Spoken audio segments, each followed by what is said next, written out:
You're listening to CreepGeeks Podcast.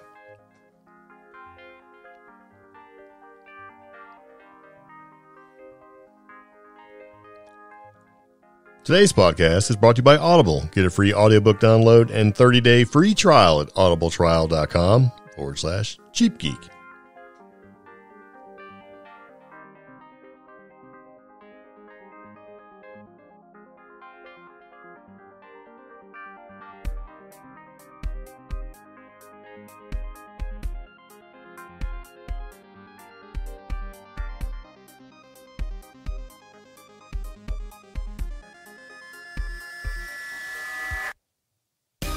So it begins again. Welcome back to the CreepGeeks Podcast, episode number 181. Fenn treasure update, Sahara dust cloud, space radio, and monster photography. Yeah.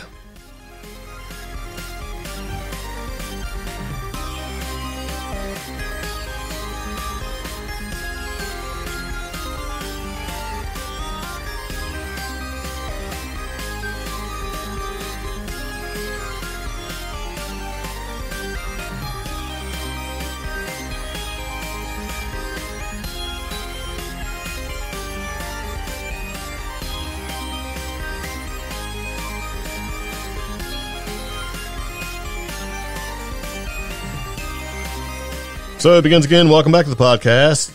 If this is your very first time listening to the podcast, we're glad to have you here. Welcome. And if you're a repeat offender, hello. Yep. How are you? How you doing? All right. So anyway, back to the podcast. We got a lot of stuff to talk about. This is the CreepGeeks Podcast. We have lots of things that we like to discuss. When we find things to be interesting on the internet, we share them with you. Yes, it's what we do, right? Yeah. All right. So this podcast is about what? Well, CreepGeeks Podcast is an offbeat news podcast that takes a lighthearted approach to the paranormal, cryptid, strange, the silly, and trending tech topics circulating the web, broadcasting paranormal news and fun stories from our underground bunker in the mountains of western North Carolina. Yes, indeed. Yeah. Okay, so before we get started, we do have a couple things to tell you real quick. If you'd like to contact us and share some information, or if you'd like to make a request of any kind, we have a phone number for you. That phone number is going to be 575-208-4025. Yes. And we also have a website. We can, basically we share what we talk about, and all the links and all the associated information basically goes to our website, creepgeeks.com. And there's a little contact area you can click on where if you'd like to share, you can certainly do that there. And we have a Facebook page, CreepGeeks Podcast, where we share stuff on the regular. Yes. We also have a Facebook group. Yes. CreepGeeks Facebook group. Yes. In line with the theme of CreepGeeks. Yeah. Pretty hard to find us. Just type in CreepGeeks. But the Facebook group is fun because we have a lot of interaction there. We actually get some of our news leads. We share funny stuff. Lots of memes. Yes. Interesting debates. Memes. Yes. Yeah, it's overall it's a fun time. And we also have a Patreon page. What do you call that? You know what I mean? It's basically where you can support the podcast. It's Patreon. We have supporters. We have Dave, Adam, James, Bobby, John, and John. Yep. And if you decide you want to be a patron of some kind on our Patreon page, which if you go to patreon.com/CreepGeeks, you'll find us. Yes. We share content there first before it goes other places as well. And you also get an additional podcast episode and swag, depending on what level you want to do. Yes. Yes. But and it's just kind of one of those things. You can literally support the CreepGeeks for as little as a couple of dollars a month. Yep. So it's just something that's out there. Yeah. So if you're like, you know what? I would like to give these guys $1 to shut up. You can certainly do that. So it's just, it is what it is. So it's all good. Yeah. Yeah. There's another way you can support the podcast too. If you follow one of our links and click on it for our Amazon affiliate link, and you buy something, a little percentage goes back to us. Doesn't change your cost at all. It just kind of is what it is. It's sort of a passive way to support the podcast. Yeah. Yeah. Helps us keep gas flowing in the Albino Rhino, our simple DIY camper van of destruction. And investigation mobile. Yeah. Yes. Which we haven't really done too much investigating because the corona thing has been sort of like throwing a wrench in everything. And the neck. Yeah. Yeah. If you don't know, I broke the hell out of my neck. Yeah. Like snapped it like a twig. Actually sheared. Yeah. Yes. Fun story. It didn't make any noise at all when I did it. You think it'd make like some kind of like, crackling sound or something, like a snap, like you see on TV, like celery breaking or something, like when you snap celery. The Foley boys, the sound effect guys. So not even like a pop? No. Actually, I heard more of a That was the sound. That was the sound of me hitting the ground and all the air evacuating my lungs. Like that. I was like, huh. Yeah. That's awful. And then some ringing of the ears. Did you hear your croc fly off? No. If I'd had my action strap engaged to put my Crocs in action mode, I wear Crocs as slippers, so don't get it all worked up and be like, you wear Crocs? Yeah, I do. They make great slippers. If you ever stubbed yourself, like your toe on a coffee table wearing slippers, it sucks. Crocs, not so much. Mm-hmm. But there's 2 modes with Crocs. Non-action mode or non-4x4. And then 4x4, you put the little finger on the back, but either way, it was a thing. So... I decided to go ahead and break my neck and then enjoy the Corona all at the same time. It's been a time. So the Albino Rhino, our DIY camper van, has not been on the road for much exploration and adventure. Yeah, because somebody doesn't want to learn how to drive it. Hey, it will be soon. So, yeah, just one more way to keep an eye out for the Creep Geeks. Yeah. What will be soon? You driving? Yes. Or just being on the road? And that. Oh. Okay. All right. So getting back to the podcast. Mm-hmm. Albino Rhino. Just driving around by itself. Got a queen size bed in the back. So my poor disabled neck flares up. I can crawl in the back and kick off my action Crocs and take a little sweaty nap. All right. Well, that's hurting already. Okay, anyway, getting back into the podcast. Before we get going with the podcast, a couple things we like to do to kind of get the juices flowing, if you will. One of them is an interesting random factoid, where we tell you about interesting random facts. And then we had the new section called Interesting Random FDA Recalls. Because, why not? So let's get into the old coronavirus search trends, which happens to be our interesting random factoid subject because of, Corona. And you ready? Mm-hmm. So let's see what has increased in popularity since the last time we did a podcast. Good Lord of the dance. Phoenix face mask is up 1,200%. Huh. Yep. Okay. COVID Summer Food Fund is up to 2 times. Doesn't Double. really give you a number, so it's double what it was. Yeah. FDA toxic hand sanitizer is up 800%, so that'll hit the news pretty soon, I'm sure. That's scary. Yep, and up 5,000% is the World Health Organization reports the largest single-day increase. Oh. So maybe this COVID thing is not quite going away just yet. And what I'm surprised to see is the second stimulus check, or stimulus in general, is not back up in the search trends, even though that's supposed to be happening pretty soon. Yeah, it actually dropped. Whatever it is. In rankings. Yeah, people are just giving up. They are. It's like, come on. If you're going to do the stimulus thing, you might as well do it right. Yeah. It's But a thing. while the rankings for it have dropped, trending queries in individual states are like Michigan unemployment number, Florida unemployment number, unemployment office number, unemployment office near me. So obviously people are being affected. Well, the Michigan unemployment number for people searching is up 950%. Ouch. Yeah, it just means the number of people looking to find out what the actual number for unemployment in Michigan actually is. Yeah. So, yeah. Yep, and there's a little colorful map that basically lists the best places to get tested, or the ones that people are most interested in being in or going to be tested for corona. In Phoenix, Arizona, is like top of the list for that. So yeah, anyway, there you go. That was pretty not interesting because this corona thing is getting pretty old. They need to do something with it, and there's supposed to be some progress on some kind of vaccination. I think the most interesting thing so far is, despite the fact it's still in the news right now and people are trying to enter reopening phases and stuff like that, we're seeing events farther out in 2020 getting canceled. Yeah. It's kind of weird. It's like, why would you cancel an event in October? It's almost the end of June. It's almost July. It's like, well, okay, July, August, September, October. It's like 4 months, man. Why cancel? I mean, a couple of paranormal events, a couple of weird events in general, and then the big one today was the Albuquerque Balloon Fiesta. Yeah. which is heartbreaking. Well, it's the Albuquerque International. Yes. Or was it International Balloon? But yeah, it's like the biggest hot air balloon thing in the United States for sure. Yeah. It's supposed to be the most photographed event in the world, and we've gone a couple times. It's great fun to see those big colorful balloons and take pictures. It's a big economic thing that occurs in and around the Albuquerque area in New Mexico. Yeah, and it's been canceled.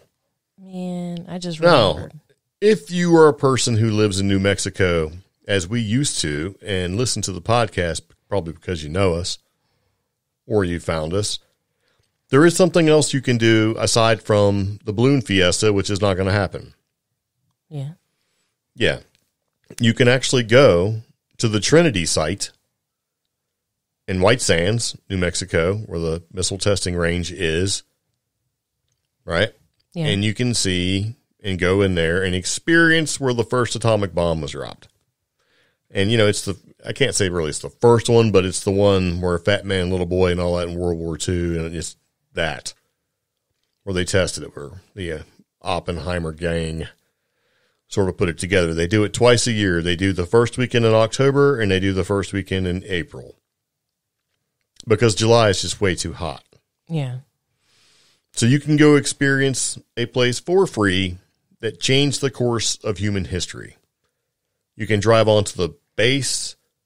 You can go to the site, the Trinity site where they blew it all up, and take a tour and experience and be right there where they dropped the first atomic bomb. Yep.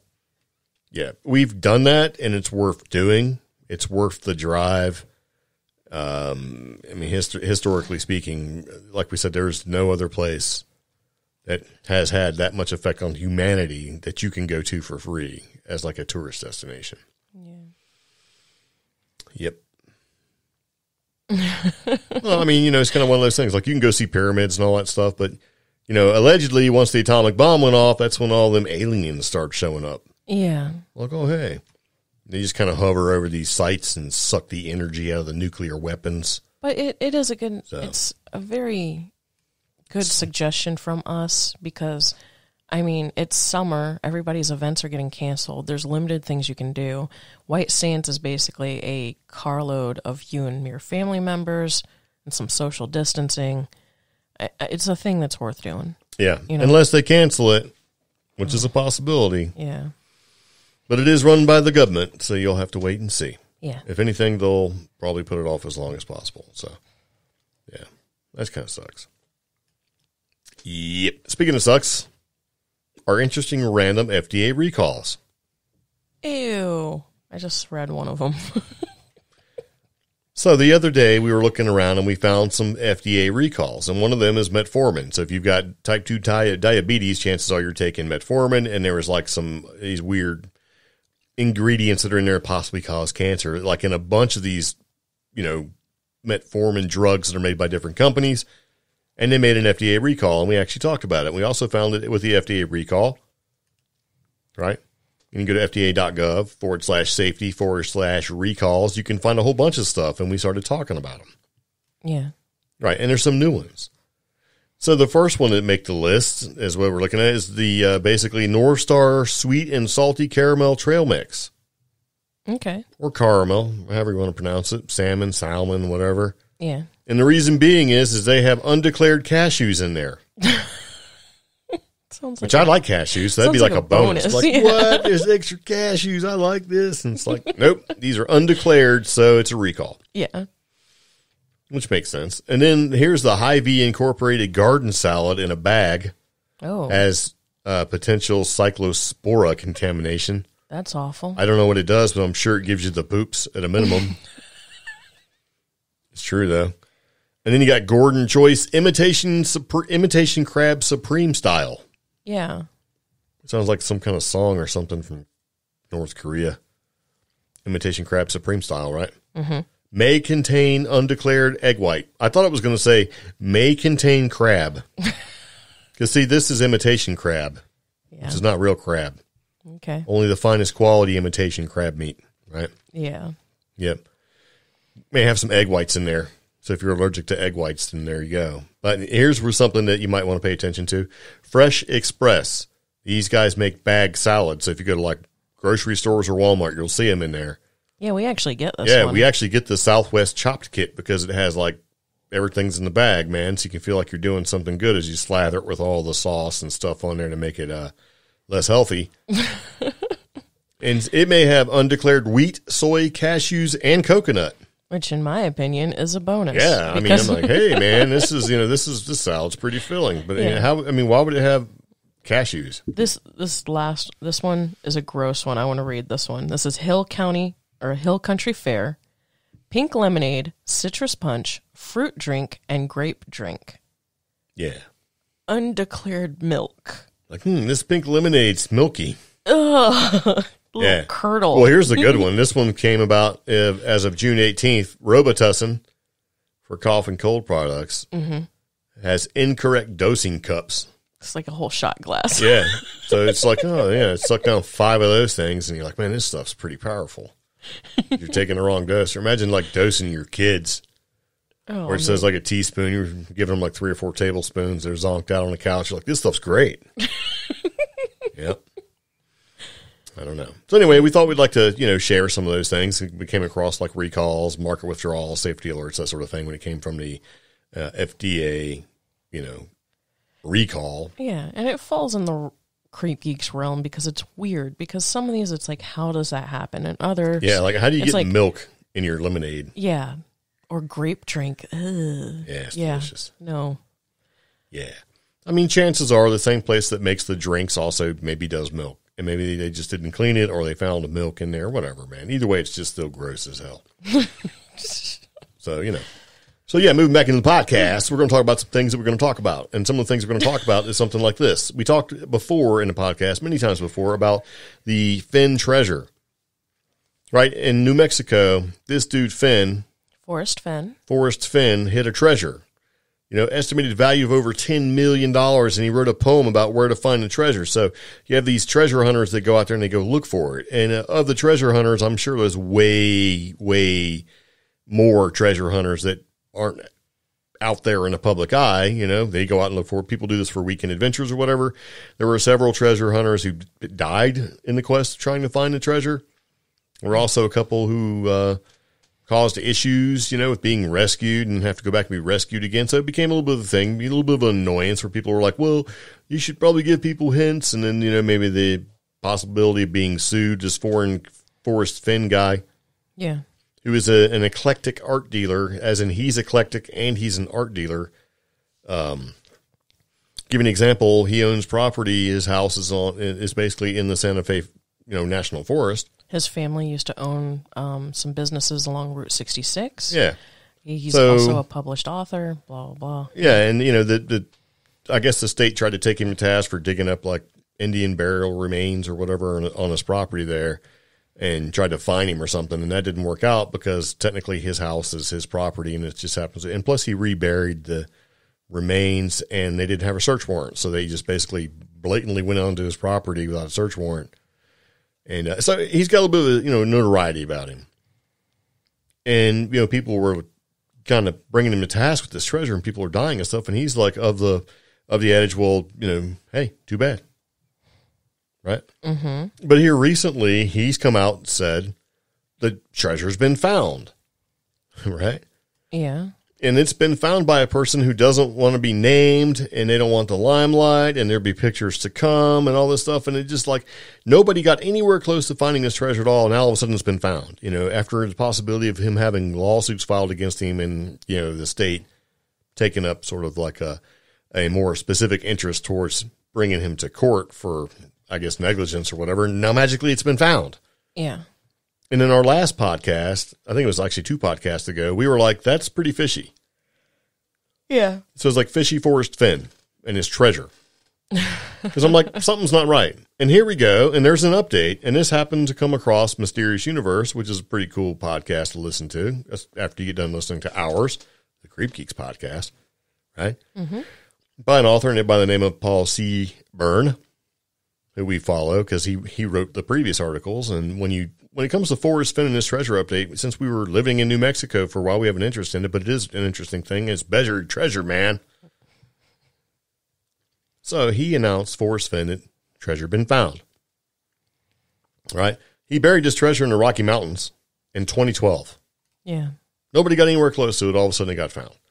Well, he did say somebody got within something yards of it. Yeah, but he probably just made that up just to keep it kind of going. So, here's the thing. He did send out some pictures of himself with the chest. Right? There's no, like, the person who found it, person there, or anything like that. It's just him. And the treasure chest. And the chest has, like, not diamonds. It has, like, gold and gold coins, big old gold nuggets and stuff like that. And we actually have a link to the website that you can go to kind of look to see what the treasure looks like and stuff like that. And it just mainly looks like a bunch of gold. Yeah. Which I would take it. I'm not going to complain. But it was supposed to have, like, artwork with it, a manuscript or something, some sort of, like, very fragile artifact. I don't remember. Yeah. Yeah. But it just looks like a bunch of gold. And it's supposed to have jewels in it. Yeah. And it may have, because the pictures probably don't do it justice, but it shows him sitting there doing the thing. Anyway, somebody's come out saying that this may not be legit. Oh. And the problem with it not being legit is this person who basically come out was a famous news anchor person, right? Mm-hmm. That basically said, hey, he helped Fenn popularize the treasure and the hunt back in 2012. Says he doesn't believe, and it doesn't say who this guy is, says he doesn't believe this is the real treasure and reveals the gruesome reason why. Yeah. Actually, it does say who it is. It's Tony Ducapel. How do you say it? Ducapel. Yeah. So from CBS this morning. And I was going to say, it doesn't say where the news anchor was from. I don't know if he's like in New Mexico or what, but the reason why he says that this may not be legit is because it was basically what Forrest Fenn was saying, is that when the treasure would be found, when the people find the treasure, they'll find my bones. Yeah, and that was like an early clue he gave when Ducapel was trying to help popularize. I can't say it. Make it more popular. When he was trying to drip market, basically, this whole thing. Yeah. In one of the interviews, Fenn had explained the one key clue, which is when people find the treasure, they'll find my bones. But my bio will be inside, so at least they'll know who I was. Yes. So, that's right. He was basically planning to have his own bones buried with the treasure. Now, it doesn't say really how. Right. And that was happened. in 2012. Yeah. When he had received a diagnosis of kidney cancer, and at the time, there wasn't much chance of surviving. Yeah. Well, evidently he survived. And Fenn was also known as being a sort of a bone-digging amateur archaeologist. How do you say it? Archaeologist. Yes. Yes. Although most extensively on his property in New Mexico, which is a historic landmark due to the fact it's on the Santa Fe Trail. Yeah. And in the 90s, Fenn was accused of disturbing Native American graves and indigenous graves and removing bones. Yeah. He escaped prosecution, like you said earlier, because the state had illegally trespassed on his property to obtain the evidence, and he had buried the bones again, just not at the exact graves. Yeah, and I'm not sure if the Santa Fe Trail is part of the Santa Fe National Forest. I think it is, but I'm not 100% sure. It's designated a historic landmark. Yeah. Along with, so you go Santa Fe Trail, Turquoise Trail, and then Turquoise Trail leads down, goes up through like the back end of Albuquerque. Yeah. So the dude told Inside Edition that the photos of the treasure aren't proof because they're not dated and there's no other details. And he also says the photos of Fenn with the treasure are old ones taken before he allegedly buried it without his bones. And so he says, I think the treasure is in a location where an older man can still get to it and crawl or insert himself in and alongside the chest. I mean, that's how it was explained to me. So I guess Fenn thought when it was time for him to die, he was just going to crawl up next to it, Oh.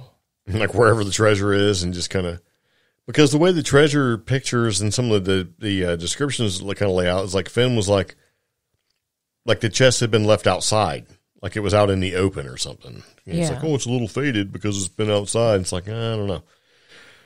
So, anyway, the guy says, I'm confident that it's not a hoax, that there actually is a treasure, because Fenn wants to be remembered for like thousands of years, and this is how he's going to do it.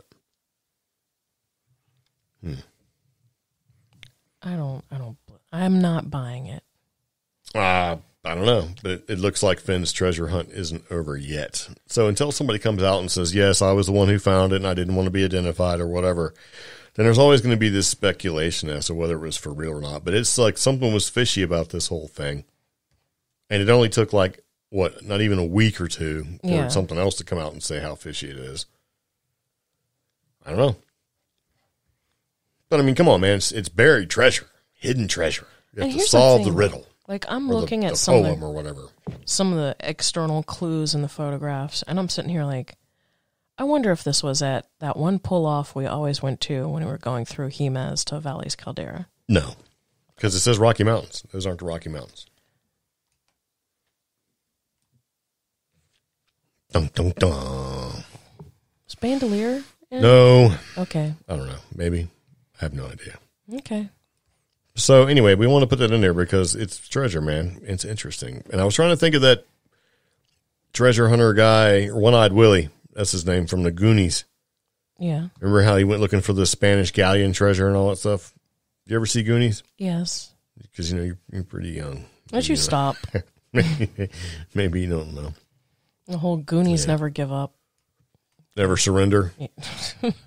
I'm pretty sure that's from the Tim Allen movie where it's like Star Trek, but it's not really Star Trek. So if you know what it is, let us know. And don't be looking it up so you can, every time I say that, if you know what it is, let us know. You Google it and throw it out there in the middle of the podcast. No. So do not do that. No, it's Goonies never give up. Goonies never say die. That's what I was looking up. Okay. Oh, so, they turned it into a song later on. Guns N' Roses did. Oh, hush. For James Bond, right? Wasn't it originally done by the Beatles? Would you stop? Where he's like,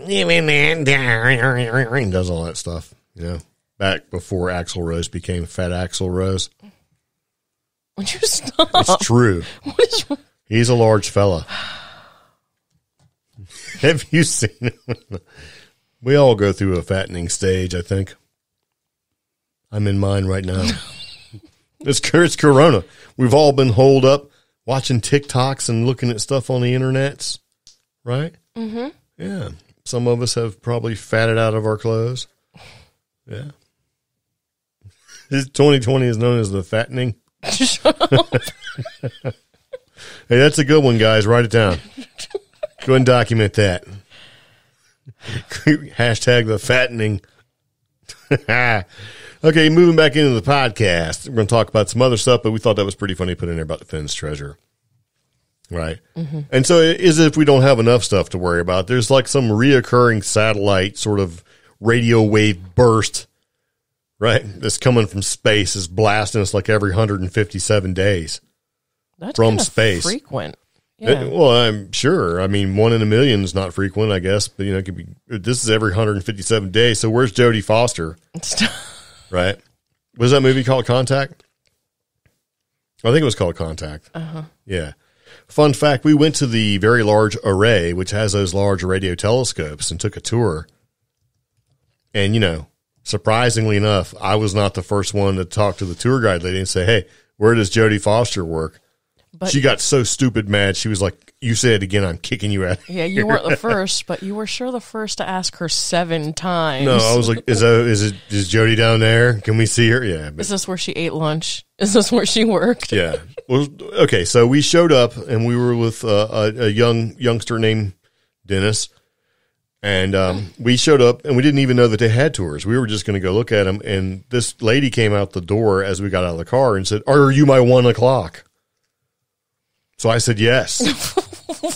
Oh! I didn't hear what she said at first. I figured it out, and they took us in there, and they sat us down, and they gave us a tour.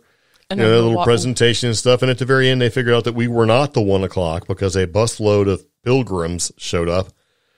And what they told us was, you better buy something from the gift shop. And I said, okay. But I did get to see a real atomic clock. Mm-hmm. It was a little tiny digital clock surrounded by these big lead cases powered by atomics, so it's pretty nice. And we got to go out and look at the Very Large Array. I thought that was pretty neat. And Jodie Foster, they showed a picture of Jodie Foster like sitting on the hood of an old truck in front of one of these things with headphones on, like she just walked up to it and plugged it in or something. And that's not at all how it works. Yeah. In fact, that was one of the few times they moved all the arrays together for that shot, so they could get that shot. Because typically the arrays are stationed or geo-positioned in certain ways. Yeah. To acquire like these radio waves and stuff like that. Yeah, they're all sort of spread out. Now, they will put them all together for maintenance or for updates. Yeah. Or if they need to radiate aliens. But in that shot, you see them all lined up, and then they had to use the art of cinematography to make there look like there was more of them. Yeah. Yeah. So these radio waves, also known as fast radio bursts, or FRBs if you're in the business, they've been showing up like every 157 days, and they only last like a millisecond or so. And so these telescopes can't really focus on them in time to get a good look. So these fast radio bursts have been long thought to have come from, some sort of astrophysics events from a very distant galaxy. But in April, a new burst was detected by a mix of satellites, and it could be the biggest clue we have yet about its source. Which might be here in our very own galaxy. Yep. So they said the new evidence for the fast radio burst from a magnetar in the Milky Way galaxy is groundbreaking. And astrophysicists have suspected that a magnetar, which is a type of neutron star with an extremely powerful magnetic field, to be the source of the FRBs, but they haven't had evidence to show a link until now. Oh. Yeah. So, as it kind of goes through, it says, I wouldn't say it's the nail in the coffin that we figured out that these fast radio bursts come from magnetars. And this is from Emily Petroff, right, who's an astronomer at the University of Amsterdam. She goes, but it's by far the most promising piece of evidence that we've found. So, I guess at the end of April 27th, they had various satellites detect X-rays streaming from SGR 1935 plus 2154, which is one of about 30 magnetars in our galaxy. And the next day, the Canadian Hydrogen Intensity Mapping Experimental, or CHIME, radio telescope detected a massive radio flash from the area in the sky where that magnetar is located. So, and they're blaming it on the youth. They're saying young magnetars were conjectured as the most likely cosmological sources of these fast radio bursts. So they're youngsters. Yeah. Okay. So when I was started to read this, I was super excited about, maybe this is, some kind of intelligence or whatever, or conversation or something's happening, right? And then I'm like, no, evidently it's just some kind of neutron magnetar spitting out some little, discharge every so often. And then it shows up here 157 days later. So, and then I thought about some kind of mind warping deal where it's like, it's really like we're trying to track the signal, and eventually it's going to get intense and everything. It's going to get more and more dire. And really what it's going to be is that we're blasting ourselves through some dark loop thing. What do they call it? The underground, the what was it called? Stranger Things, which is coming back sometime soon. Oh, the upside down. Oh yeah. The upside down. There we go. Yeah, if you know what that's called, let us know in the comments. We just said what it was. When people aren't paying attention. So actually, it's pretty cool. So we have a bunch of magnetars, and every once in a while, one of them spits out some information. We've been able to track it by putting more satellites together. It shows up every 157 days. And they thought that these were random pulses, but now evidently it's not. So it has some kind of rhythm to it. It's a repeater, which means that it emits bursts repeatedly and follows a regular pattern. So what is it? I don't know. And guess what? They don't know what it is either. Yep. What they do say is that these mysterious signals are probably not coming from a alien civilization. So it's unlikely that all these fast radio bursts are from an alien civilization due to the power requirements at cosmological distances. But it is possible. That's what they said. Yep. So there you go. That was some boring astrological stuff that could have been really cool and turned out to be just some lame magnetar, some young magnetar. What did I say? Astrological. Whatever. It's the same when it's garbage. Come on now. Okay. Yeah. What do you think about that? I think pretty cool. Yeah. Maybe. Maybe this is the beginning of the end. Would you Speaking of the beginning of the end, a massive Saharan dust plume is now in the Caribbean, and it's coming our way. Okay. When? I don't know. I don't know. Actually, I'm not. It kind of depends when you listen to the podcast, because if you're listening to it now, it's probably going to be over the U.S. in about 3 or 4 days. If you listen to it next week, it's already here. Evidently, this kind of thing happens all the time. It happens like every month or every year, so it's not like a thing. Yeah. But the thing is, though, is that this is a big one. That's all. It's a big one. And all it does for us is it puts the Saharan dust in the air. So if you've got allergies, you may be reaching for the tissues more. But it will kind of cover, and it helps to calm down the old hurricane season, which this is 2020. Anything we can do to sort of calm some things down. Because, I mean, who knows, right? It sort of tampons down the tropical storm factors, right, which can turn into hurricanes pretty quickly. So if this Sahara dust cloud reduces the possibility of having juggernaut hurricanes come cruising, I'm all for it. And see, this projected map that's on, it's on the Weather Channel's official website. Yeah. It shows it looping up through, I guess, towards the middle end of this week. And it also shows some pictures from St. Bartholomew. Yeah. Which is, yeah. It's showing like this nice like little island cape area, and then later on in the day it's just dusty, cloudy, foggy looking. So I want to know, by the time it hits us, is it actually going to show anything? Or is it just going to make it more rainy here or more cloudy? It should be substantial enough to dim our incoming sunlight, which will hopefully make things maybe less hot, right? Yeah. Maybe cooler. But it's supposed to help to give like these like really good sunsets. Oh. Yeah. So that might be kind of cool. But like have some like nice foggy, sort of hazy, orangey sort of sunsets. Now there are a bunch of memes already, like, you know, because this is 2020, like you were saying, watch this turn into like that dust cloud that turns into a monster god, like in The Mummy. Yeah. And, or it's maybe carried like a bunch of like camel fleas. Or something from the Sahara, you know, can do all sorts of stuff.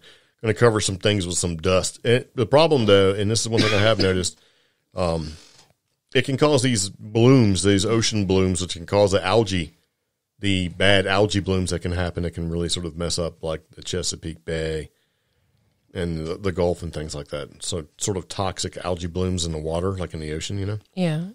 So that may not necessarily be a good thing. And it's not just like regular allergies. This also affects people. Algae.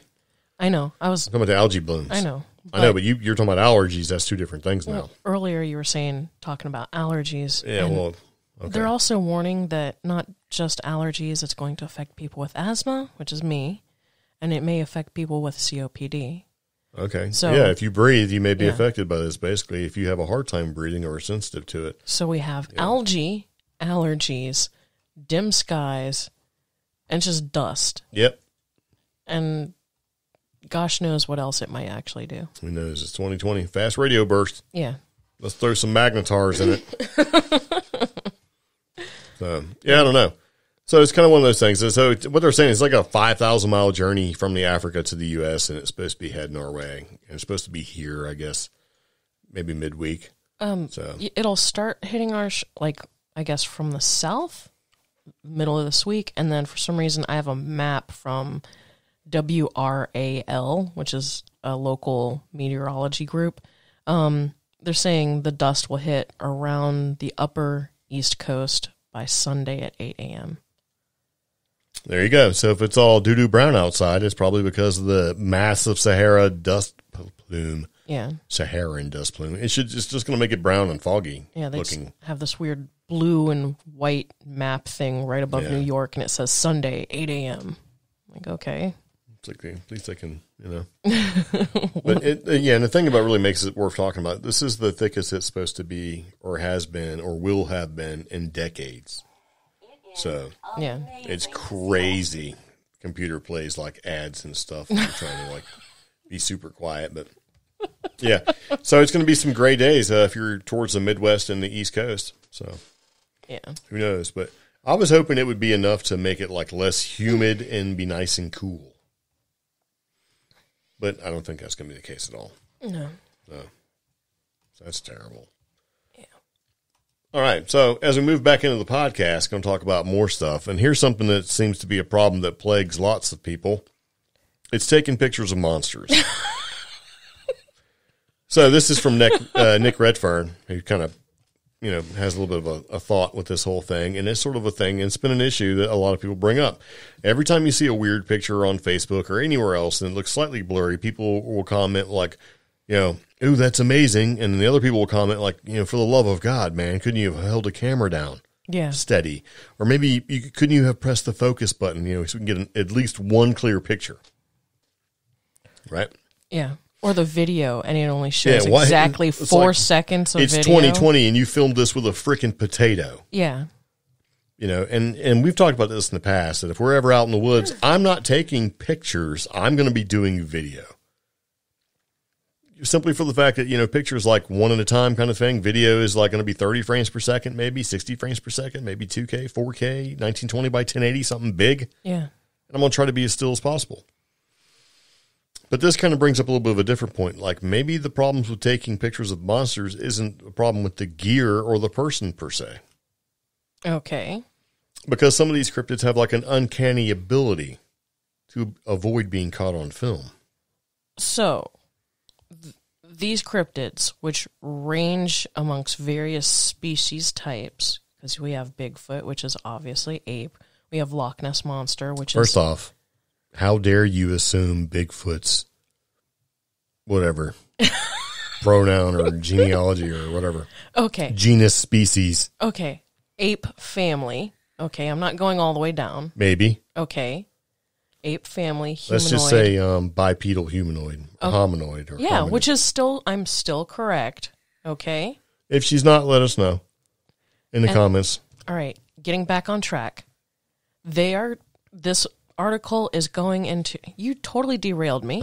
I know. So thanks. Well, we have to, okay, because look, here's the thing. So, but they're trying to say that this phenomenon ranges across different species types because, okay, like I was saying, Bigfoot, kind of ape hominid, Loch Ness, reptilian or fish, other fish cryptids, and then you have like Goatman, which is more supernatural. You have Thunderbirds, which are bird. They all have. Oh my God! They all have this. You are just offensive. Okay, look. Let's just call them cryptids. Okay. Whether it's a flying cryptid, a bipedal cryptid, an ocean or water cryptid, or whatever, just cryptids in general, right? Yeah. There seems to be a problem taking pictures, right? But from a zoological, scientific standpoint, how do they all have that ability? It'd be cryptozoological standpoint. Okay. But that's just it, though. It doesn't necessarily say how they would be able to do it, but it just kind of brings up the point, like maybe there's something about trying to take pictures of these animals or whatever they are is what makes it so hard. It's not necessarily that you can't, or the gear or the equipment that you have is not good enough to do it. We know it is. Something else is causing this. Right? Okay. So, here's the thing. And even Linda Godfrey started talking about this. If these things don't necessarily exist on our realm of existence, right? Mm-hmm. If they may be slightly out of phase or exist slightly in our realm of existence and in their realm of existence, they wouldn't necessarily be here. They'd be here and there at the same time. So you would not be able to take a nice clear picture because they're not here and they're not there. So if you're existing on two realms of existence, whether it's like, you got one universe and then a parallel universe, but you're kind of in that sort of thin area, that veil, if you will, and you're existing in those two places at the same time, right? It would be hard to take a picture. It would almost be like they're out of phase.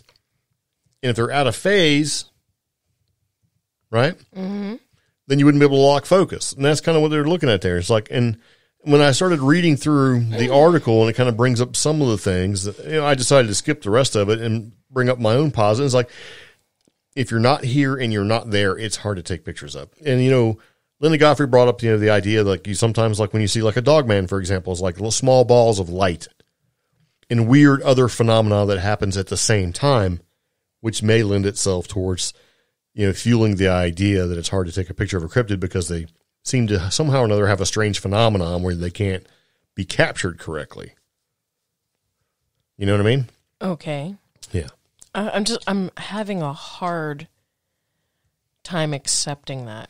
I mean, yes, with a phenomenon, you have other high strangeness like the particles and things like that. We've gotten or like the green flash, where people been out in the woods and there's a big green Yeah. flash. They see whatever, a cryptid, an animal, a monster, UFO, whatever, out in the woods. And while science is trying to do things like capture images of quantum particles and black holes, Yeah.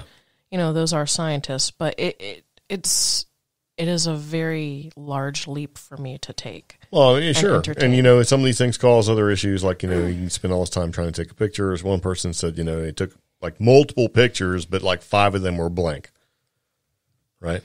Mm-hmm. Or the camera stopped working completely. All that sort of thing. All the stuff that you would experience. So. But. With all of that going there, it's like it's like almost like it just doesn't want to be photographed for whatever reason, so you don't get the imprint. So would that film. be the cryptid itself or the phenomenon in general causing that issue? Yes. That's kind of what they're saying. It could be, sure, yes. It could be both.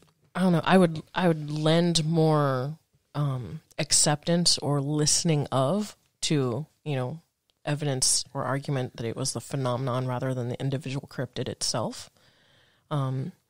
Because I'm sitting here from a very matter-of-fact, non-paranormal standpoint, which is people are having a hard time taking pictures of these things because people are having a hard time taking pictures. I mean, just like when a grandma complains because she can't take pictures of her grandbabies or her cute dog because the cute babies are running, the dog is playing around and won't sit still. Well, I mean, okay, yeah, you're definitely for sure going to have issues where people can't use the gear correctly, or it goes beyond the ability of the gear to capture a proper image. Yeah. Like a lot of these security camera footages that you see where they're like, oh my God, look at that, it's a ghost, it's running across the camera. It's like, okay, a lot of security cameras have such a slow frame rate or a low frame rate, like 10 frames per second, that if you're running and you're faster than the frame rate, you're never going to show up correctly or in full corporeal form because the camera can't even focus on you. Yeah. So there is that to contend with, but it kind of gets to the point where you do have people that are out there that are ready to go. They are well versed in their gear. They are professionals at what they do, and they can't take a freaking picture either, or they can't capture video either. And I guess I'm having a hard time meeting or finding out or learning about those individuals because those are the individuals I want to look into. Right, but we've had our own experiences where we've been out trying to capture phenomenon like ghost hunting and stuff like that, and all of our stuff doesn't work now. We're ready to go. We have all of our extra batteries. We've done checks. All the memory cards have been formatted or new. Everything has fresh, brand new batteries. So like you do the control group to make sure all your stuff works. Even to doing a video test before we go into the thing, wherever we're at, and then while we're there doing it, and at the same time, we've recorded things where, we got through with the experience and we didn't have any experience, only to find out later on upon review of our evidence, we're like, holy crap, I can't believe we did not hear that the entire time. Yeah. So camera problems have been basically, camera-based problems have been issues for like Nessie seekers, for Bigfoot seekers, Thunderbirds and stuff like that. It seems like the footage that we get these days are when these things are taken either by accident, yeah, or in a place or an area where you see things normally, but whatever it is that you're seeing doesn't necessarily fit into what would normally be seen. In other words, the intention or the attention is not on that. So my thought is, it's kind of like when you see shadows and things like that out of the corner of your eye, you're not giving it full direct attention because when you do, you can't see it. Right? And it's kind of the same thing with this. It's like I think the people that have the intention of capturing whatever it is and then are feeding into that by giving it attention is what causes the actual issue. Okay. When it comes to trying to capture stuff. Because have you ever noticed that the people that go out in the woods with the intent to find Sasquatch rarely come back with anything at all? Yeah. And the people that go and they do ghost hunts and stuff like that with the intention, they rarely come back with anything at all. But people, just random strangers who had no intention of anything like that, come back with the craziest stories ever. Yeah. So it makes me wonder if the intent behind it and the attention you gives it determines what kind of experience you're going to have. In valid situations, yes. I can totally stand behind that reasoning. But then what makes a valid situation? We've gone out and said with the intent of we're going to capture this phenomenon and not get anything at all. Right? Mm-hmm. We've also gone out with the idea of, hey, if we get something, we get something. We're just going to be there for the experience, kind of hanging out with the people, and captured more and had more experiences. Yeah. And then we have another secondary experience where we went to go capture a phenomenon, and either in addition or instead, we've had a paranormal experience. Yeah. And so it's kind of like, yeah. But we were completely ready for both situations in that. Yeah, but were we though? Because when we got there, okay, I know what you're talking about. We're not going to give it away. Yeah, we were more ready. We were more ready, but then after about 10 minutes of being there, it became apparent to me that we weren't going to get, and I was just done with it. I'm like, all right, whatever, I'm done. Yeah. And so my attention and intent went off of it. So I start thinking about, I'm just going to see if I can take pictures of some stars or something like that, maybe do some like astral photography type stuff. Yeah, but then, boom, hey, I'd here you also go. suggest that you were being affected by the paranormal phenomenon at that time. Yeah. So it happens. Yeah, but that's the point, though, you know? It is a good argument, and I do see the point. Maybe it's the phenomenon itself. Maybe it's the high strangeness itself that's affecting things. And I can see that, especially with, like you're saying, the green flashes, the balls of light. Certain paranormal situations have things like scents or ozone associated with them, and static electricity are associated with them. But when people make articles like this, and it's such a broad generalization. It's such a broad stroke that I don't want it to give people an out to provide poor evidence, not as good evidence. Well, it's like you haven't done your due diligence when you just do a broad, sweeping sort of general statement. Yeah. Which is what we do. But I understand what the article is saying.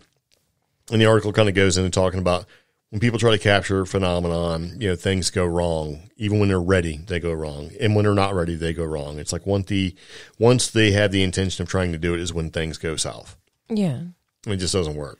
And see, I'm seeing this argument elsewhere on the internet, and I take it to task because, in my opinion, some of the arguments that are being presented, like, well, you can't be that well prepared, or there's no way you could get your camera to do what you're asking, because everybody, it's either black and white, one extreme or the other. Yeah, well, that just shows their lack of knowledge with their own technological gear, and we get that. We talk to those people all the time.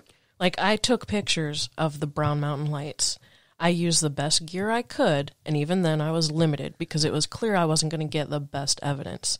However, I adapted. I changed shooting modes. I adjusted my camera. Well, look, not everybody's going to do that. And you just circle back to why the 4-second thing is a problem. You do the best you can. Well, yeah, and that's what a lot of people do. And I'm not. Here's the problem I have. Mm-hmm. Is that when you have these people that have gone out in the woods with no intent whatsoever, and they wind up capturing some footage or whatever, and it's bad, and it's longer than like 10 seconds or something like that, they have plenty of time to tap the focus.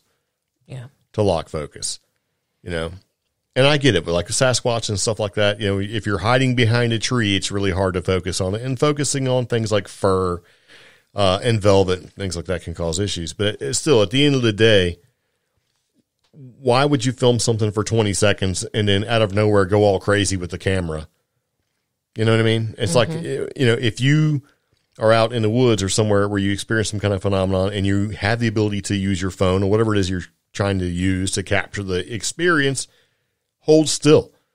There's no reason to be flying around all crazy, and there's no reason to zoom. Yeah. Because that bugs me more than anything. You get people that they zoom all the way in trying to get a better look at whatever it is. They wind up losing it.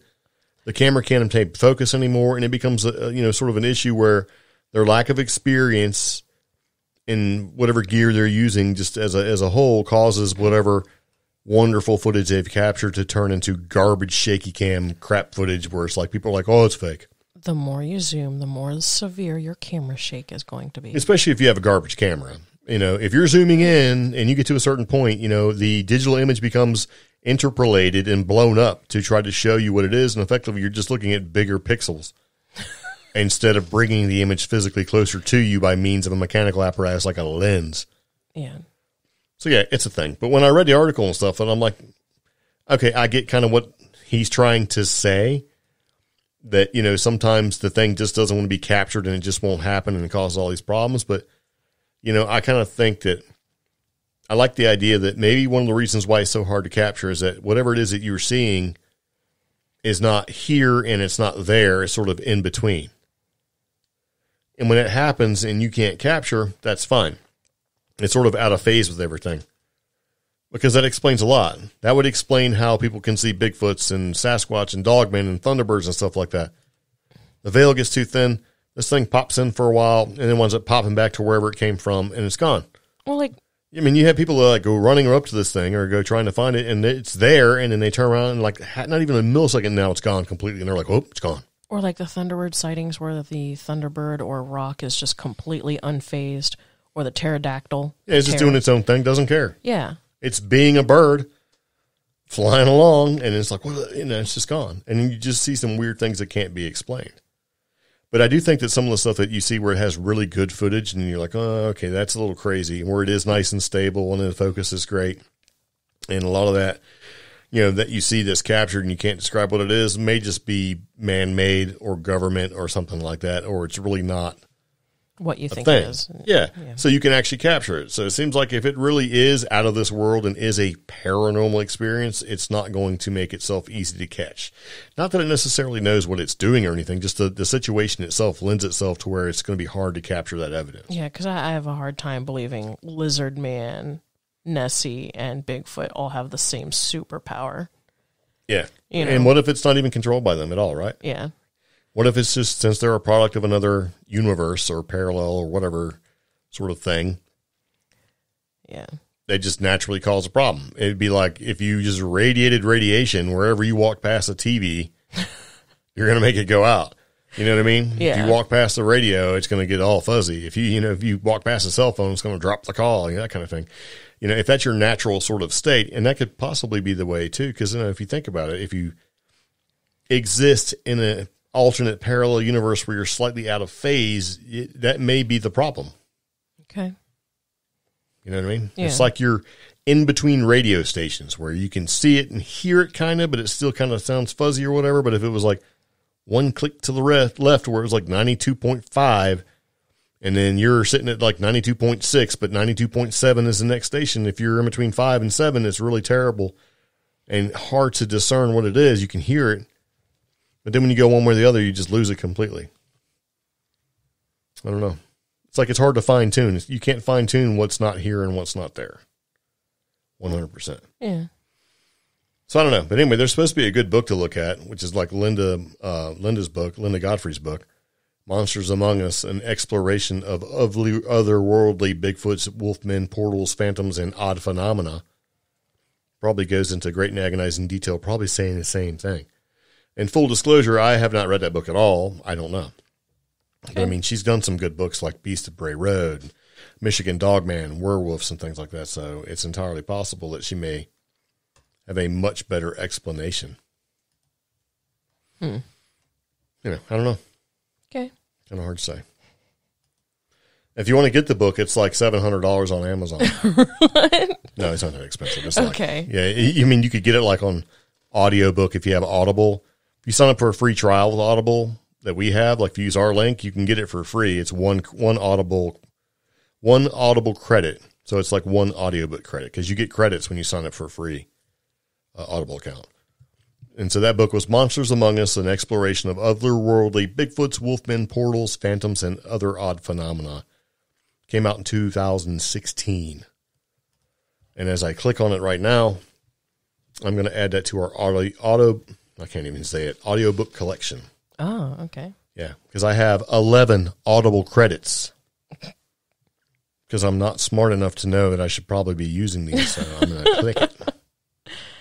I'm going to go ahead and put a link in our show notes for that book. So yeah, why not? Yeah. So, but yeah, I thought that was kind of an interesting thing. So, because when I read the article from Nick Redfern, I realized it was kind of dancing around saying what I just said, sort of. Not here, not there. It's going to happen or it's not going to happen. You know what I mean? You're either going to have mechanical problems or you're not. And the problem may just be that you're trying to capture a paranormal phenomenon, and that's causing you gear issues and focus issues and everything else. So, I don't know. But the security cam footage, though, that's the one that I think so many things are actually caused by such a slow frame rate or a low frame rate that people see stuff and just automatically assume it's something that's really not. Or the one I got upset about this weekend, where you manipulate the panorama photo feature on smartphones. Yeah, so you can see yourself in the mirror when you're really not in the mirror. Yes, you can make a fake parallel dimension. Yeah, people are like, what? It's like, dude, people have been doing that on TikTok since the and see, that's the coronavirus lockdown thing. That's the other argument I have with some of the evidence that's out there and people defending some of the evidence that I can't get behind. That's going to change with the younger generations. Yep. Where everybody has a smartphone and everybody knows how to manipulate or utilize the technology in the phone because they're so used to selfies, TikTok, things like that. They're going to get better at using it. So that's either going to do two things. It's either going to create better evidence for us to research and study, or it's going to, like that Loch Ness argument that we did an article about. Yeah. You know, it's going to diminish. It's going to go down to what your gut says. Yeah. You know, and your gut's going to, whenever the hair stands up on your head when you watch one of these videos, it's like, wow, that's either going to be a really great fake or it's real. Yeah. And then you're going to have arguments going back to trying to figure out what's what. So, yeah. I just like any reasonable piece of evidence is automatically got to be fake these days. Yeah. We're still going through that phase right now. Yep. Especially if it's great quality. Yeah. Oh, well. So it is what it is. Speaking of it is what it is time for us to roll out. Yep. Thank you guys for tuning in. Again, if you would like to support us, we have a Patreon. That's patreon.com/CreepGeeks. We do provide links to everything we've talked about in the show notes, including news articles and other subjects that we've discussed. Find us on social media. We are on Twitter, Facebook groups, Instagram. We even have a TikTok. Yes, indeed. And you can also listen to this podcast anywhere you want to listen to a podcast, whether it's Apple or Spotify or SoundCloud, Google Play Music, wherever you want to find a podcast and listen to it, you can find us. So if you share the wealth and one of your friends goes, well, I only listen to Apple, and you say, well, they're there. Yeah. Yeah. So it's just really up to you. Whatever you feel you need to do. But anyway, dude, appreciate you tuning in. This has been CreepGeeks Podcast, episode 181. Fenn Treasure Update, Sahara Dust Cloud, Space Radio, and Monster Photography. Yeah. So, yeah, I think we're going to roll out. So, there you go. So, see you later. Take it easy. Bye-bye. Bye.